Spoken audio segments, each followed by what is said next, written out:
Hello everyone and once again welcome back to my YouTube channel. तो आज का जो हमारा टॉपिक रहेगा वीडियो का वो आपका कोऑर्डिनेशन कंपाउंड्स के ऊपर रहने वाला है। तो ये आप लोगों का क्लास 12th के बोर्ड एग्जाम स्टूडेंट्स के लिए मोस्ट इंपोर्टेंट टॉपिक है। तो कोऑर्डिनेशन कंपाउंड है या इसको हम कॉम्प्लेक्स आयन भी बोलते हैं। तो कोऑर्डिनेशन कंपाउंड्स आपके वो सारे कंपाउंड रहेंगे जिसमें आपका सेंट्रल मेटल एटम आपका लिंक्ड रहेगा नंबर ऑफ आयन्स, जैसे अपोजिटली चार्ज्ड आयन्स रहेंगे सेंट्रल मेटल एटम के साथ, या आपके न्यूट्रल मॉलिक्यूल्स भी प्रेजेंट रह सकते हैं। तो वो आपके लिंक्ड रहते हैं कोऑर्डिनेट बॉन्ड से। इसमें आपका donation of lone pair of electron रहेगा इन आयन्स और न्यूट्रल मॉलिक्यूल्स के द्वारा विथ सेंट्रल मेटल एटम। तो इसको हम बोलते हैं कि कोऑर्डिनेशन कंपाउंड, क्योंकि कोऑर्डिनेट बॉन्ड बन रहे ना, donation of lone pair of electron हो रहे हैं। तो जैसे इसमें NiCO4, जैसे आप इसमें एग्जांपल ले सकते हैं। इसमें आपका Ni सेंट्रल मेटल एटम हो गया, सेंट्रल निकिल एटम ऐसे बोल रहे सेंट्रल मेटल एटम। तो ये कोऑर्डिनेट बॉन्ड फॉर्म कर रहे हैं by giving lone pair of electron with CO। तो आपका ये शेयर कर रहे हैं lone pair of electron CO के साथ। तो ये आपके कोऑर्डिनेशन कंपाउंड्स हो गए सारे। जैसे आप इसमें भी देख सकते हैं कि बुक में कोऑर्डिनेशन कंपाउंड में आपका बीच में सेंट्रल मेटल एटम रहेगा जो सराउंड रहता है आपका number of oppositely charged ions से या न्यूट्रल मॉलिक्यूल्स से। तो वहाँ आपका कोऑर्डिनेट बॉन्ड बनेगा मेटल एटम और आयन्स के बीच में। जैसे आपका ये CuNH3 का होल 4, इस पे आपका 2 पॉजिटिव चार्ज प्रेजेंट है। तो ऐसे ही आपका एक और टॉपिक आता है इसके अंदर, डबल सॉल्ट। तो डबल सॉल्ट क्या होंगे आपके, जब दो डिफरेंट सॉल्ट इक्विमुलर रेशियो में मिलाए जाते हैं, are crystallized together from their saturated solution, they are called double salt. जैसे आपका FeSO4 मल्टीप्लाई NH4 का whole twice SO4 dot 6H2O। तो इसको हम मोहर्स सॉल्ट भी बोलते हैं, या पोटास एलम आपने नाम सुना होगा, K2SO4 डॉट Al2SO4 का होल ट्वाइस डॉट 24H2O। तो ये आपके डबल सॉल्ट की एग्जांपल होगी। यहाँ आपके दो डिफरेंट टाइप के सॉल्ट इक्विमुलर रेशियो में क्रिस्टलाइज किए जा रहे हैं एक साथ। तो कोऑर्डिनेट बॉन्ड क्या होता है जो कोऑर्डिनेशन कंपाउंड में प्रेजेंट है, ये आपका एक टाइप का कोवलेंट बॉन्ड है जिसमें one of the atom supply both the electron, जिसमें आपका एक एटम अपने सारे बोथ द इलेक्ट्रॉन को ट्रांसफ़र कर दे रहे हैं। मतलब इट कैन बी कंसिडर्ड ऐसा कॉम्बिनेशन और transfer and sharing of electron. मतलब एक एटम के द्वारा आपका कॉम्बिनेशन और ट्रांसफ़र ऑफ इलेक्ट्रॉन हो रहा है, शेयरिंग ऑफ इलेक्ट्रॉन हो रहा है। और कोऑर्डिनेट बॉन्ड, तो ये कोऑर्डिनेट बॉन्ड कहलाएगा। कोऑर्डिनेट बॉन्ड को हम सेमी पोलर बॉन्ड भी कहते हैं। और इसी में आपका फिर आ जाते हैं सेंट्रल मेटल एटम या आयन क्या होते हैं। तो ऐसा मेटल आयन जो सराउंड है आपका नंबर ऑफ आयन्स और मॉलिक्यूल्स से, इसको हम सेंट्रल मेटल एटम या आयन बोलते हैं। तो जैसे यहाँ हमारा K4FeCN6 या आपका K4FeCN6 एक कंपाउंड है, ये कोऑर्डिनेशन कंपाउंड। तो इसमें आपका सेंट्रल मेटल एटम कोई पूछेगा तो Fe2 पॉजिटिव। तो इसका आपका सिंपल सा एक, इसमें आप बोल सकते हैं कि सिंपल से अगर आपको समझाने की क्या होते हैं सेंट्रल मेटल एटम, तो जो आपका कम नंबर में प्रेजेंट होगा, यहाँ आपका Fe एटम आपका कम नंबर में प्रेजेंट है, तो ये आपका सेंट्रल मेटल एटम या आयन हो गया। तो अब लिगेंड क्या होते हैं, आपके ऐसे मॉलिक्यूल्स आयन या group that coordinates to a metal atom और आयन। तो जो आपका कॉम्प्लेक्स कोऑर्डिनेशन कंपाउंड में कोऑर्डिनेट कर रहे हैं मेटल एटम और आयन के साथ, तो इसको हम बोलते हैं लिगेंड्स। तो लिगेंड्स आपके न्यूट्रल हो सकते हैं बिना कोई चार्ज वाले, या पॉजिटिवली चार्ज या नेगेटिवली चार्ज। जैसे आपके H2O NH3 CO CN negative, ऐसे करके ये एग्जांपल लेंगे लिगेंड के। आप NCERT से भी इसको पढ़ने की कोशिश करिएगा। तो इसमें आपका डोनर एटम, आपका ऐसा एटम जो लिगेंड के साथ अटैच होकर directly to the metal is called donor atom. आपका ऐसा एटम जो लिगेंड का ऐसा एटम जो डायरेक्टली अटैच्ड रहते हैं मेटल के साथ, इसको हम डोनर एटम कहते हैं। तो जैसे आपका K4FeCN6, दोबारा से इसी का एग्जांपल लिया, कार्बन आपका डोनर एटम हो गया इसमें, जो ये CN6 में कार्बन है, ये आपका डोनर एटम। तो कोऑर्डिनेशन नंबर क्या होता है आपका, तो कोऑर्डिनेशन नंबर ऐसा हो जाएगा कि द नंबर ऑफ आयन्स और molecules surrounding the metal ion is called coordination number. तो कितने नंबर आपके आयन और मॉलिक्यूल से सराउंड कर रहे हैं किसी मेटल आयन को, तो इसको हम बोलेंगे कोऑर्डिनेशन नंबर उस मेटल आयन का। और इसी तरीके से आपका एक और डेफिनेशन है कोऑर्डिनेशन एंटिटी। तो आपका मेटल आयन या ligand immediately attached to it is called coordination entity. तो जो आपका मेटल आयन या लिगेंड इमीडिएटली अटैच है आपका, उसको हम कहेंगे कोऑर्डिनेशन एंटिटी। तो जैसे आपका K4FeCN6, इसमें आपका FeCN6 4 नेगेटिव, ये K4 है, तो ये आपका कोऑर्डिनेशन एंटिटी आपका ये डिस्क्राइब करते हैं इस कंपाउंड में। तो एक कोऑर्डिनेशन कंपाउंड की डेफिनेशन तो आप लिख भी सकते हैं और एनसीईआरटी से भी देख सकते हैं।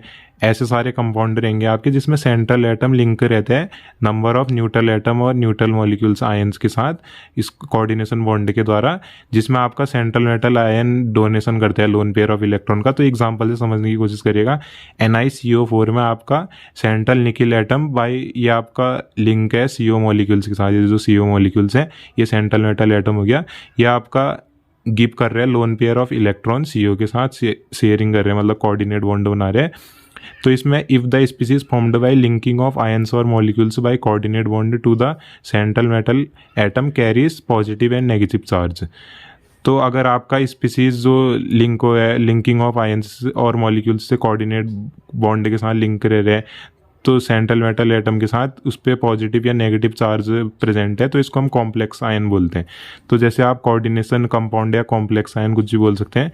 जैसे आपके एग्जांपल हो जाएंगे FeCN6 नेगेटिव, इसमें आपका मैंने अभी बुक से बताया था K4 होता है, इसमें 4 नेगेटिव चार्ज है, इसमें 2+ चार्ज है, इसमें एक सिंगल नेगेटिव चार्ज है। तो ये आपका सेंट्रल मेटल एटम के साथ लिंक होता है कोऑर्डिनेट बॉन्ड के साथ। तो ये हमारा इसके एग्जाम्पल हो जाएंगे कॉम्प्लेक्स आयन के, या सब आपके कॉम्प्लेक्स आयन हो गए।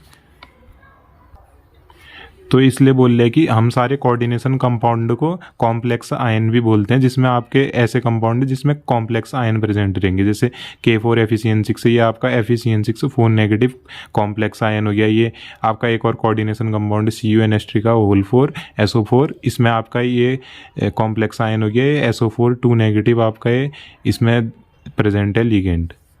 तो KAgCN2 इसमें आपका K positive central metal atom और ये आपका कॉम्प्लेक्स आयन प्रेजेंट है। इस वाले एग्जांपल में थोड़ा क्या कहते हैं, आपका क्या होगा कि ये आपका हो जाएगा CuNH3 का होल 4, ये आपका हो जाएगा कॉम्प्लेक्स आयन। मैंने पीछे एग्जांपल में बताया ना, यहाँ पर को थोड़ी गलती रही, ये कॉम्प्लेक्स आयन हो जाएगा आपका। और SO4 आपका इसमें सेंट्रल मेटल एटम रहेगा SO4 नेगेटिव। तो ये रहेगा आपका कॉम्प्लेक्स आयन, इसमें पॉजिटिव चार्ज है ना, इसमें नेगेटिव, इसमें नेगेटिव।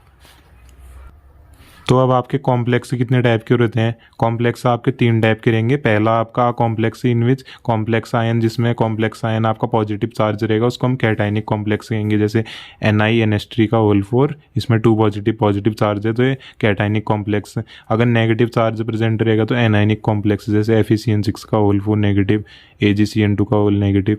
इनकी नेमिंग और इनमें स्ट्रक्चर कैसे प्रेजेंट रहते हैं ये भी NCERT में दिया होगा, ये भी मोस्ट इंपोर्टेंट है। तो ऐसी अगर आपका कॉम्प्लेक्स में कोई भी चार्ज प्रेजेंट नहीं रहेगा तो इसको हम न्यूट्रल मॉलिक्यूल्स बोलेंगे या न्यूट्रल कॉम्प्लेक्स कहेंगे। जैसे NiCO4 FeCO का होल 5 और CuNH3 Cl3, ये आपके न्यूट्रल हैं, कोई भी चार्ज प्रेजेंट नहीं है। अब जैसे मैंने आपको डबल सॉल्ट उसमें बताया, double salt and difference between double salt and coordination compound, मैंने बुक से भी अभी समझाया, तो इसमें भी देखने की कोशिश करेगा। Both double salt as well as complexes are formed by the compound two or more stable compounds, hence they are addition or molecular compounds. तो इसमें आपके 2 या 2 से ज़्यादा स्टेबल कंपाउंड्स प्रेजेंट रहते हैं, उनके एडिशन से आपका मॉलिक्यूलर कंपाउंड बनता है। तो इसको हम डबल सॉल्ट और कॉम्प्लेक्स, तो ये दोनों आपके फॉर्म हो रहे हैं। जैसे कोऑर्डिनेशन कॉम्प्लेक्स में क्या हो रहा है आपका, एक तो आपका ये सेंट्रल मेटल एटम और एक आयन प्रेजेंट है। ऐसी सॉल्ट में आपके 2 डिफरेंट टाइप के सॉल्ट प्रेजेंट हैं, but they differ in the fact that double salt such as potash alum.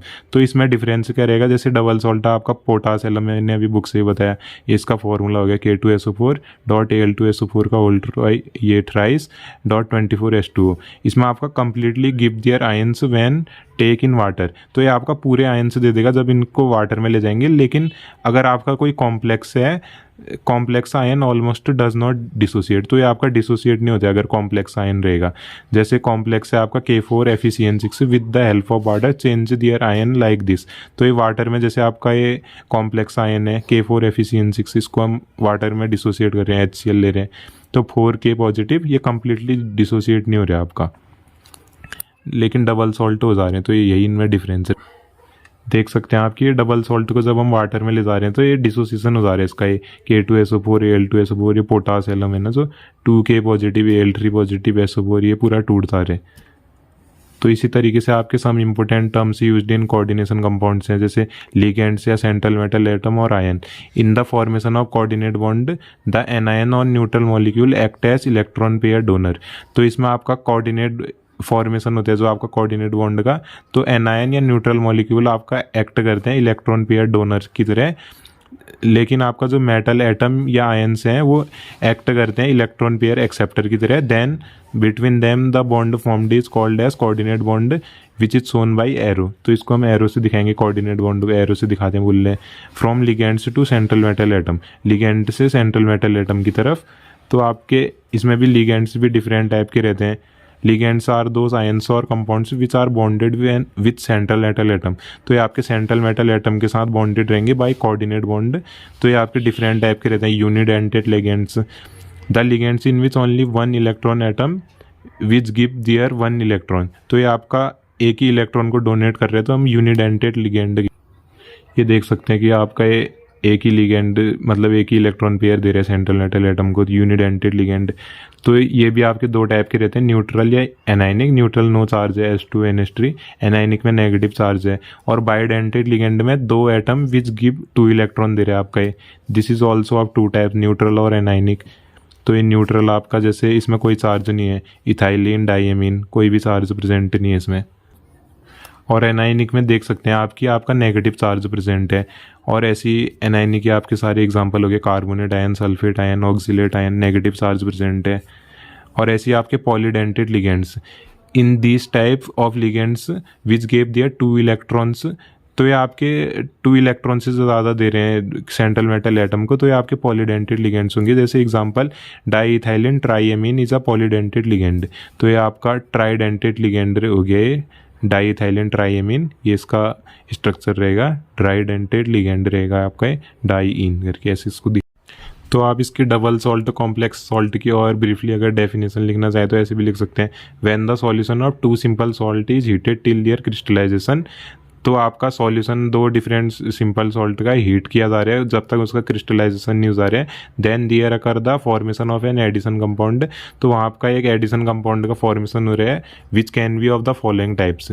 तो ये आपके डबल सॉल्ट जैसे हम दिखा सकते हैं, मैंने आपको बताया ये डबल सॉल्ट की डेफिनेशन होगी आपकी। 2 सिंपल सॉल्ट को जब हम हीट कर रहे हैं क्रिस्टलाइजेशन, तब पोटास एलम हो गया, क्रोम एलम हो गया, मोहर्स सॉल्ट, क्रोनोलाइट। और कॉम्प्लेक्स सॉल्ट एक और आ जाते हैं इसमें, such addition compound which obtained by the combination of 2 simple salt which cannot retain the test of all individual constituent on redissolving in any solvent or medium are called complex salt। तो ऐसे सारे आपके addition compound जिसमें आपका combination of 2 simple salt रहेगा जो आपका written test नहीं कर पा रहे, जब टेस्ट नहीं दे पा रहे हैं, जब क्या कहते हैं constitute on redissolving in any solvent. तो जैसे हम इसको किसी सॉल्वेंट या मीडियम में अगर इसको डिसॉल्व कर रहे हैं तो आपका रिटेन नहीं कर पा रहे हैं टेस्ट को।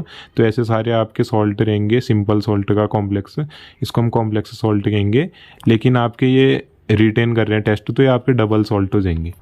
तो कॉम्प्लेक्स सॉल्ट की एग्जांपल से आप समझ सकते हैं कि AgNO3 जब आपका ट्रीट किया जा रहा है एक्सेस अमाउंट ऑफ KCN के साथ, then there occur the formation of an addition compound KAgCN2। फिर आपका ये एडिशन कंपाउंड बन जा रहा है, this addition compound on electrolysis. तो जब इसका इलेक्ट्रोलाइसिस कर रहे हैं तो ये रिटेन नहीं कर पा रहे टेस्ट Ag का, ये प्रूव करते हैं कि ये हमारा क्या कहते हैं कॉम्प्लेक्स सॉल्ट रहेगा।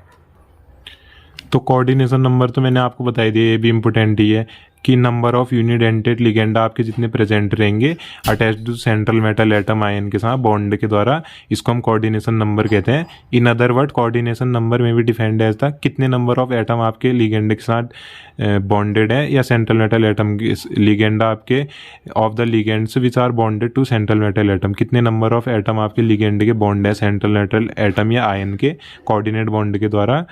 तो इसको हम कहेंगे कोऑर्डिनेशन नंबर। तो जैसे इसमें आपका AgCN2 नेगेटिव, CuNH3 2 पॉजिटिव, इसमें आपका कोऑर्डिनेशन नंबर इन सबका 2, 4, 6 रहने वाले। तो रिस्पेक्टिवली जैसे इसका 2 रहेगा, इसका 4 रहेगा और इसका 6 रहेगा। But similarly in complex ion, ये तो कॉम्प्लेक्स आयन में कोऑर्डिनेशन नंबर Fe का आपका आयरन का 6 रहने वाला है, क्योंकि C2O4 आपका बायोडेंटेड लिगेंड है। इन COEN3 पॉजिटिव, इसमें आपका कोऑर्डिनेशन नंबर 6 रहेगा, क्योंकि इथाइलिन डाइएमीन है जो इज ऑल्सो अ बायोडेंटेड लिगेंड, क्योंकि ये भी बायोडेंटेड लिगेंड है आपका। तो इसमें आपका नॉमेनक्लेचर ऑफ कंपाउंड आ जाता है, IUPAC नेमिंग जैसे आपकी हाइड्रोकार्बन्स में होती है। तो IUPAC नेमिंग आपकी कैसे होगी, इसमें the nomenclature of coordination compound आपका IUPAC के द्वारा दिया गया था 1999 में। इसमें आपके रूल हैं, the serial of ionic complex is S follows. At first the name of cation, then the name of coordination pair, then the anion. सबसे पहले आपका नेम आएगा कैटायन का, फिर उसका कोऑर्डिनेशन पेयर का, फिर एनायन का। इस तरीके से रहेगा आपका। The name of ligand are written with alphabetically if the number of ligands are 2 और मोर देन 2। तो आपका नेम ऑफ लिगेंड रिटर्न किया जाएगा अल्फाबेटिकली अगर आपके लिगेंड्स 2 या 2 से ज़्यादा हैं। तो नेमिंग ऑफ लिगेंड्स जैसे आपके 2-3 टाइप के हैं, एनायनिक, कैटायनिक, न्यूट्रल। तो एनायनिक लिगेंड के आपको नेम ये सब याद करने पड़ेंगे। एनायनिक में आइड को आइडो बोलेंगे हम, क्लोराइड को क्लोराइडो हो जाएगा। ये ब्रोमाइड है, ब्रोमाइडो। आयोडाइड है तो आयोडो, साइनाइड है तो साइनो, ऑक्साइड है ऑक्सो, परऑक्साइड है परऑक्सो, तो हाइड्रोक्साइड है हाइड्रोक्सो। इस तरीके से आपका हो जाएगा सल्फाइड, सल्फाइडो। यहाँ पर कोई आइडो से कर दे रहे ना, तो आइडो सल्फाइड हो जाएगा। तो ऐसे ही जैसे आपको इनके भी नाम पता होने चाहिए, कार्बोनेट, कार्बोनेट हो जाएगा। 8 है जिसके लास्ट में, या 8 है तो ATO या ITO हो जाएगा। इस तरीके से सल्फेट है सल्फेटो, नाइट्रेट है नाइट्रेटो, सल्फाइट है सल्फाइटो, थियो सल्फेट है CO सल्फाइटो। ये आपको चार्ट इसके NCERT में मिल जाएगा, या इससे भी देख सकते हैं आप। और न्यूट्रल लिगेंड में जैसे H2O का एक्वा हो जाएगा, NH3 का एमीन, और CS का थियो कार्बोनिल, CO का कार्बोनिल, नाइट्रो का नाइट्रोसिल, और पॉजिटिव आपके नाइट्रोनियम, नियम EM आ जा रहा है इसके लास्ट में, नाइट्रोसोमियम। फिर ऐसी करके आपकी IUPAC नेमिंग रहेगी। न्यूमेरिकल प्रीफिक्सेस, अगर आपके बहुत सारे लिगेंड हैं तो of the same type, then the prefixes, तो आपके प्रीफिक्स दिए जाएंगे जैसे डाई, ट्राइड, पेंटा, हेक्सा। इस तरीके से जैसे आपके एल्केन्स में रहते हैं। indicate the number of ligands that type when the name of the bidentate ligand like ethylene diamine, diethylene triamine, we use prefix। इसमें हम prefix यूज़ करेंगे bis, tris, tetra, cis, penta, cis। इस तरीके से। तो इसकी नेमिंग के ऊपर मैं अलग से फिर वीडियो बनाऊंगा कि नेमिंग कैसे की जाती है करके। और फिर इसमें है कि हमारा order of naming of ligands कैसे रहेगा। All the ligand cationic, neutral जितने भी अल्फ़ाबेटिक ऑर्डर में रहेगा। नेमिंग ऑफ कॉम्प्लेक्स आयन कैसे रहेगा। Ligand are named first followed by the metal atom. The ending of the name of metal depends upon the nature of complex ion. अगर complex ion आपका cation या neutral रहेगा तो central metal atom return किया जाएगा without suffix के द्वारा। तो इन सब की नेमिंग मैं आपको बाद में बताऊंगा। जैसे आपका ये इन सब की नेमिंग होगी, डायमीन, सिल्वर फर्स्ट, ऐसे करके हो रही ना लिगेंड और सेंट्रल मेटल एटम की। तो इस तरीके से आपके एग्ज़ाम में आएंगे मोस्ट इंपोर्टेंट IUPAC नेमिंग। तो वीडियो को एंड तक देखने के लिए धन्यवाद।